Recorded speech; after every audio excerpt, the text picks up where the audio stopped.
ഒന്നാമത്തെ വാതിൽ കണ്ണാണ്. നമ്മുടെ പ്രധാന പ്രതിസന്ധി നമ്മുടെ കാഴ്ചയാണ്. നമുക്കിന്ന് കാഴ്ചകളേ ഉള്ളൂ, ദർശനം കുറഞ്ഞു പോയി. കാഴ്ചകൾ എവിടെ കൂടുന്നുവോ അവിടെ ദർശനം കുറയും. വേദപുസ്തകത്തിൽ കൃത്യമായി അത് നമ്മോട് പറയുന്നുണ്ട്. കുരുടനായ മനുഷ്യന് ബാഹ്യമായ കാഴ്ച ഉണ്ടായിരുന്നില്ല, പക്ഷെ അവന് ദർശനമുണ്ടായി.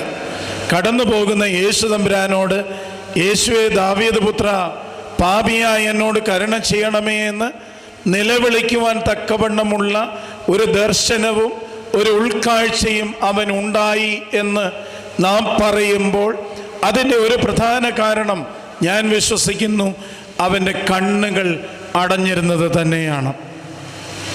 നമ്മുടെ കണ്ണുകൾ